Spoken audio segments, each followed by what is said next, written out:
Let's read this statement again so that it gets imprinted in our head. So what is AWS IAM?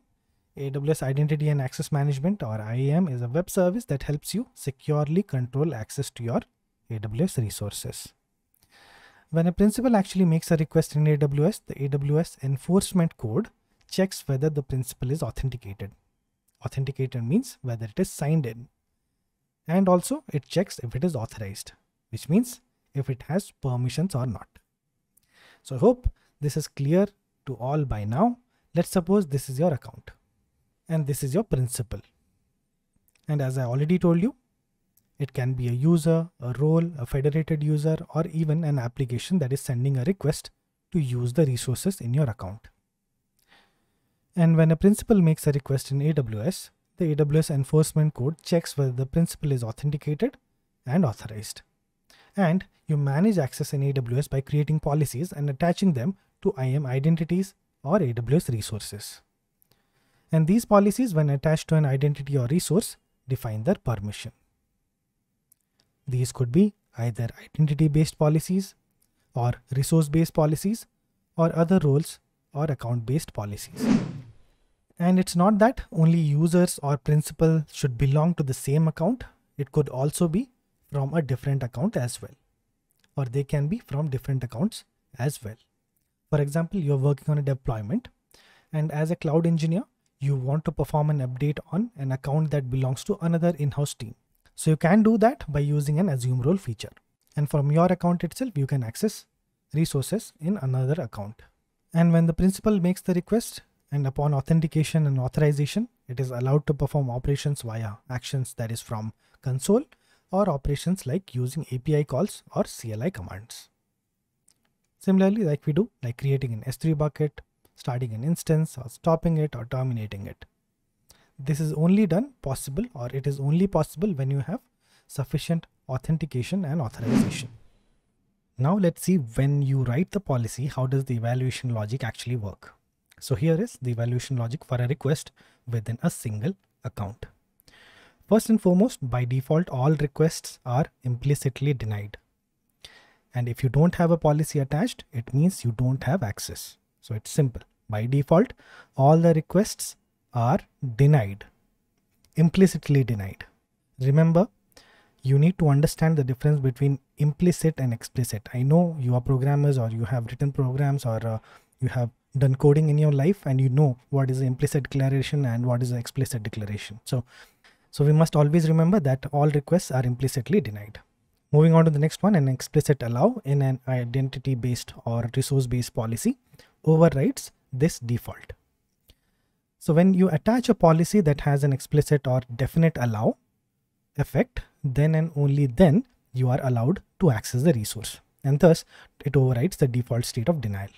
And that is what I already explained, like all requests are implicitly denied, but if you add an explicit allow, then and only then the request will be allowed to access the resource. Next is, if a permission boundary organizational SAP or session policy is present, it might override the allow with an implicit deny. For example, when you're working in a larger organization that has more than 100 or 150 accounts, the master account might use SCP or service control policies to enforce certain restrictions on the accounts under its umbrella. For example, it might say that all sessions should last only for 1 hour, or all IAM create user or tag user operations are denied. In that case, it will override all the implicit allows. The last one that we have here is an explicit deny in any policy overrides any allow. As I already told you, there might be multiple statements or multiple policies attached to a particular request. In that case, as AWS performs a logical OR operation, and if one of them also has explicit deny, the request will be denied. This is interesting because let's suppose you have 5 policies for the resource, and out of them, if one has an explicit deny, then it will override all the allows. Understanding this carefully, during authorization, the AWS enforcement code actually uses values from the request context to check for matching policies and determines whether to allow or deny the request. And IAM authorizes your request only if every part of your request is allowed by the applicable policies. And if a single policy denies the request, AWS denies the entire request and stops evaluating policies. This is called an explicit deny. So I hope you understand the difference between implicit and explicit. That is why I said implicit deny will also be a problem, because if you don't have explicit allow, then you don't have the permission. If you have an explicit deny, then you will be denied permission. So understand these points very carefully. By default, all the requests are denied. Even though you don't have a deny or allow or any policy attached, it means that it is implicitly denied. I'll give you a very simple example. There is a door that you can see in your house. Let's suppose there is a door, or any place that you go, there is a door, and it is written that names written on the door are only allowed access. If there are 5 names written on that and your name is not present, then you are implicitly denied access because your name is not there. And on the other hand, if there is a board that actually tells these people should not be allowed, and in that your name is there, then it is a explicit deny. I hope you got the point. And if you still have doubts, let's see this example. Let's understand the permission with a real-time use case, which is a real-life use case. Let's suppose this is the user and this is the office space. And this user by default has no access to the office premises. So what we can do? Let's add our first policy. User allow access the office. This will allow full access to the office like this, because it has the permission, because we are granting the permission by using a policy that is user allow access to the whole office. So the user has full access to the office now. Now let's add another policy. User deny access the office. So this policy has an explicit deny. It will deny all access to the office like this. Now let's remove these 2 policies and add a new policy. Now this policy has a custom access to the user for the CEO cabin and the breakout area. Now you can see the user has access to only the CEO cabin and breakout area, because it has an explicit allow for only the CEO cabin and the breakout area. Moving on, let's remove this as well and add a new multi-set policy. Now let's see the access permissions for the user.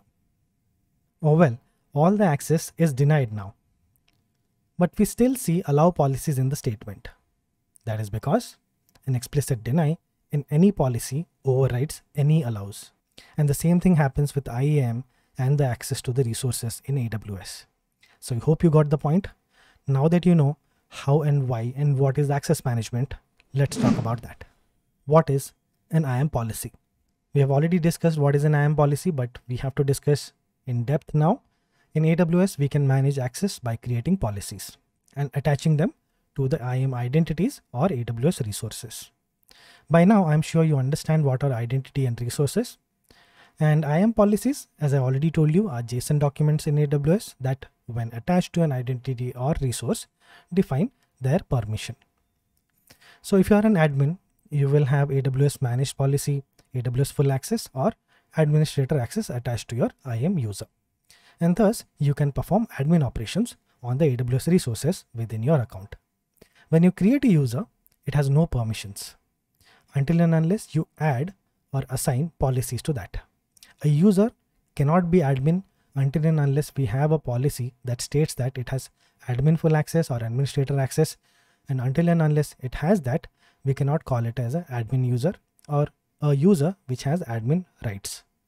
And let's suppose your friend only has a EC2 all access policy attached to his or her IAM user. Then they can only perform operations on EC2. Similarly, we have a few points or rules about policies that you must be aware of. The first one that we have here is each statement includes information about a single permission.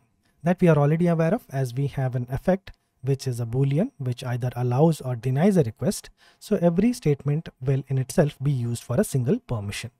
Second is, if a policy includes multiple statements, AWS applies a logical OR across the statements when evaluating them.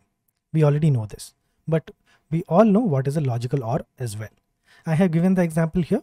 You can check that, where we have 0, 0, 0, 0, 1 is 1, 1, 0 is 1, and 1, 1 is 1. This is a logical OR operation. Imagine the zeros to be allows and the 1 to be deny. So in the first statement that we have A and B, let the A and B be the resources. So allow will be allow, Allow deny will be deny, deny allow will be deny, and deny deny will obviously be denied. So that is why it applies a logical OR on the statements if there are multiple statements. And the third point that we have, if multiple policies apply to a request, AWS applies a logical OR across all of those policies when evaluating them. And that is why an explicit deny overrides all allow. And now I hope that's clear. Let's try and understand the relationship between policy and permissions. When we talk about the general meaning of policy, a policy is a set of ideas or plans that is used as a basis for decision making. Consequently, you write policies and based on that, we can make decision. So you can define policies. In general, we define policies, right? We define policies. We actually write down the plan on based on that, we make the decisions. And what is permission? Permission is the act of allowing someone to do something or of allowing something to happen. You are giving the permission for something to happen, isn't it? When we combine these two together, a policy is an object in AWS that, when associated with an identity or resource, defines their permissions. Their means the identity or resources permissions. Therefore, it clearly implies that we write policies and we can make the decision of who can access what. Let's see this flow diagram here and understand the action. This is the user from the dev team and this is the AWS service, that is AWS EC2. That is quite clear. By default, the user has no access to EC2. This is the default action because it has no policies attached, so it will not have access to EC2. Hence, we write the policy for EC2. Either it could be allowed or denied. And if we want to allow, then we have to write a policy which actually explicitly allows the request. Next, AWS actually checks the request context. And if it satisfies the allow condition, then the user will get access to EC2. Else the API will return the error message as you don't have the necessary permissions to access the resource. So I hope you got the point. There's a very simple example on how this works. Let's move on. Now let's understand the type of policies and access permissions.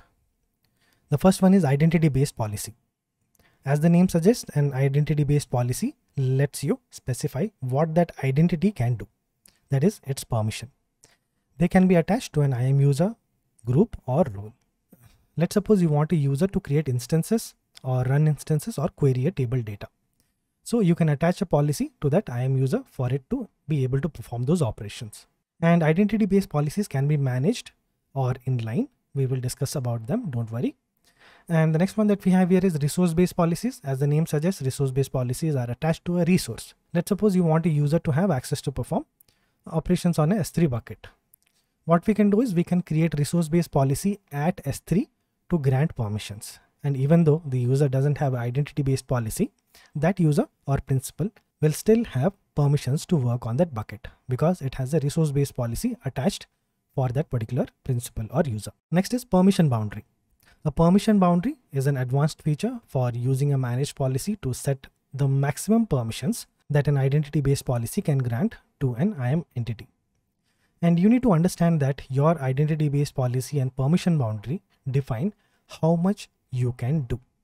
But having said that, the permission boundary is not used to grant permission. Instead, it's used to define the maximum permission. That is why it is called a permission boundary. And the permission boundary is not used to grant permission. Instead, it is used to define the maximum permission.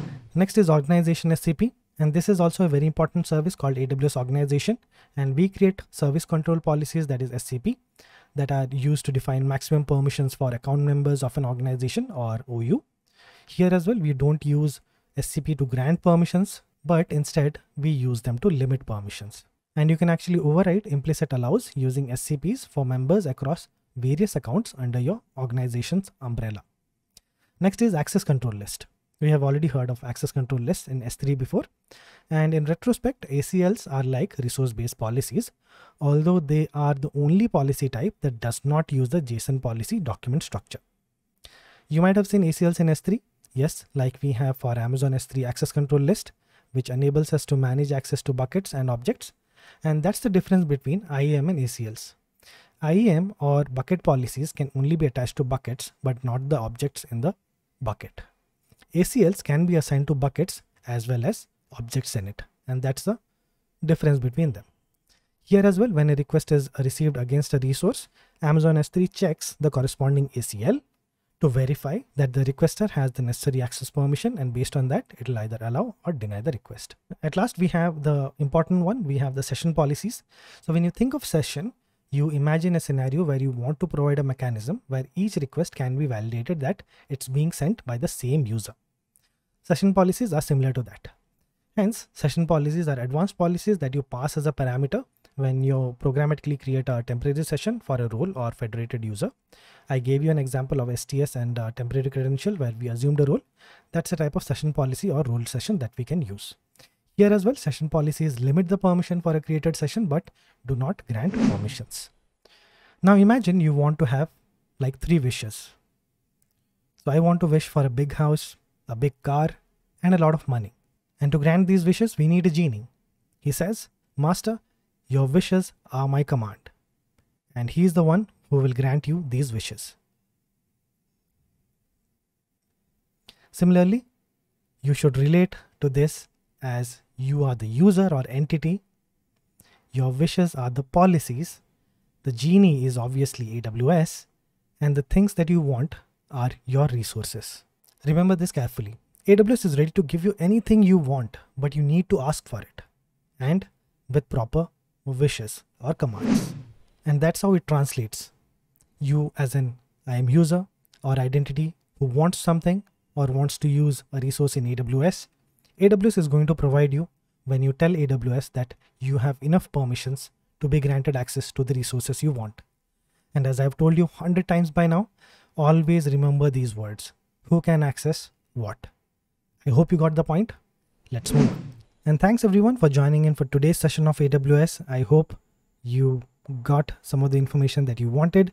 And if you haven't subscribed already, then please do so. Please comment and like the video. And that really helps me a lot and helps the channel grow and is a really motivating factor for me. So please make sure that you subscribe. It really takes a lot of work and a lot of hard work to actually bring in these videos. So please make sure that you support the channel by subscribing and liking the video. So I'll meet you in the next session of AWS. Stay safe, stay healthy. It's Pythoholic signing off.